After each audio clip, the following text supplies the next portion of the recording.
Hi everybody, just Alison here. I've had a few questions the last few days about water charges with tenants, so I thought I'd just do a quick little live feed to talk about the new changes with the legislation for fair trading for New South Wales for charging tenants with water.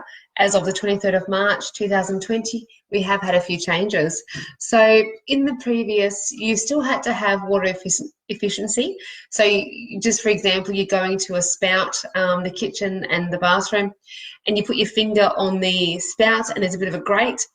Yeah, you've got water efficiency. And if the shower head is doing less than 9 litres per minute, that was sufficient, as well as no leaks, and you could charge the tenants water. So a few things have changed, and a few previous tenants of mine have actually been contacting me over the last few weeks saying, what's happening? I've been told there's changes, but I'm still getting water bills. So what's changed? The property still has to be water efficient. That's always been the case for the last several years.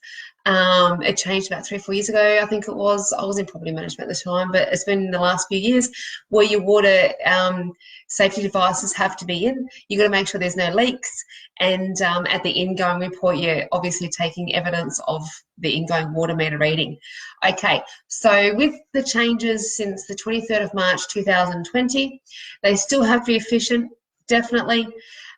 You still have to give the tenants 21 days to pay the invoice, which has always been the case as well. So what we usually do as property managers, we get the owners to pay the water bill because we don't want them to be blacklisted or in trouble or to have charges due to the tenants not paying on time. And also usually when the Clarence Valley Council or any council in general sends out the water invoices, it's never in the right time frame anyway.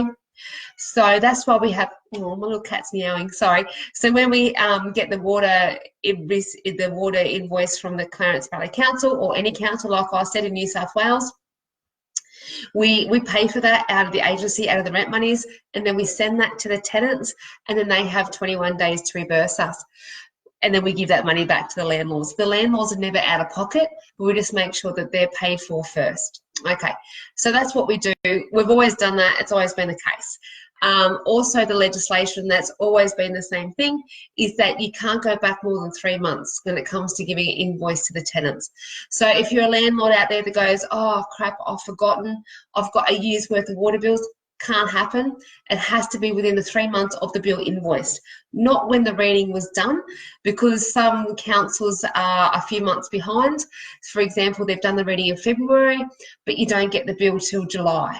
So as long as it's within the 3 months of being issued, that means you can pass that on to the tenants, and obviously no leaks.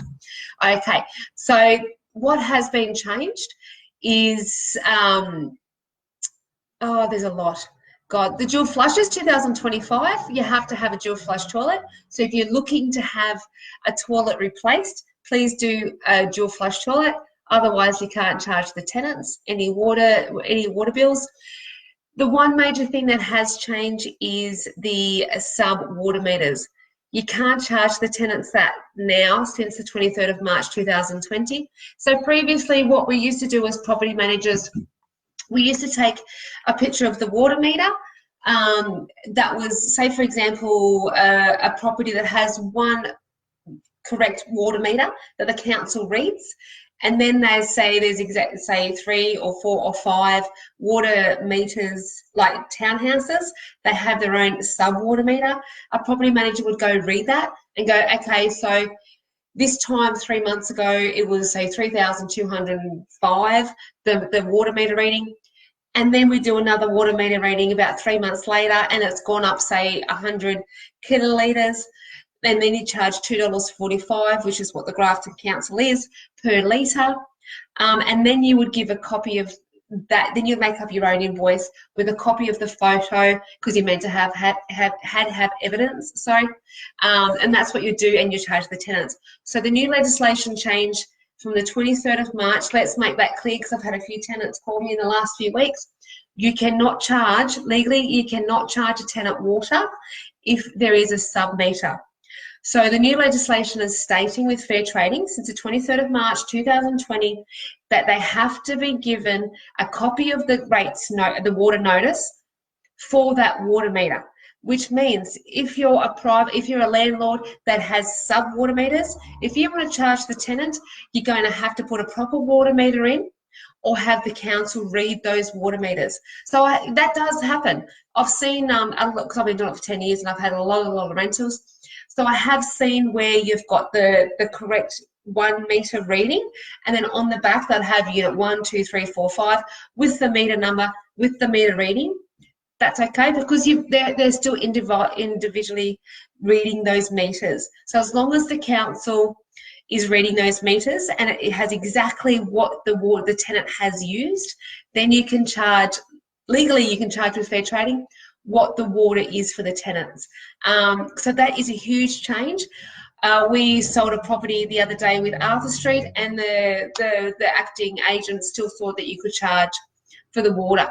You can't, because they're waiting on the meter. Great agency. Anyway, so you can't charge the tenants this water.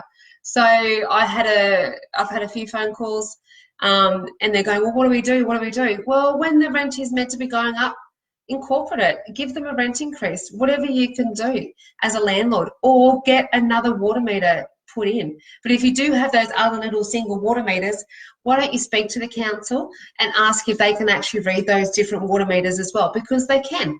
I have seen, like I said, I have seen water meter readings where it's been the full one and then it's been the individuals as well. So yeah, fantastic. So like I said, if you've got an investment property between now and the next 3 years, or 2025 I think it is, you need to put a dual flush toilet in. At the moment you don't need a dual flush toilet, so you do have a few years up your sleeve. You've got to give the tenants 21 days notice. You have to have a correct water meter reading from the council with that water meter reading number, so you've got the full evidence. Oh hey, sorry, my cat's crying at me right now. And so you've got to make sure there's no leaks. If there's a leak, I had one the other day that rang me and said my water meter sorry, not my water meter, because that's council's responsibility. My hot water system was leaking for weeks and weeks and weeks, and also my toilets. And I'm thinking, well, you can't be charged water. And they go, well, I did get the water bill and it was like about $400.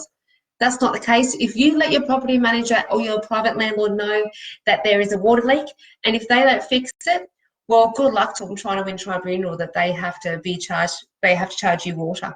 So if you're a landlord out there, a property manager out there, please do make sure that all the water and electrical and all that kind of urgent things are done, and done straight away. Otherwise, we've been in tribunal before where I've been over 100 times. I actually don't mind tribunal. I do like the law, and I probably was a lawyer in my past life, so I actually do like fair trading.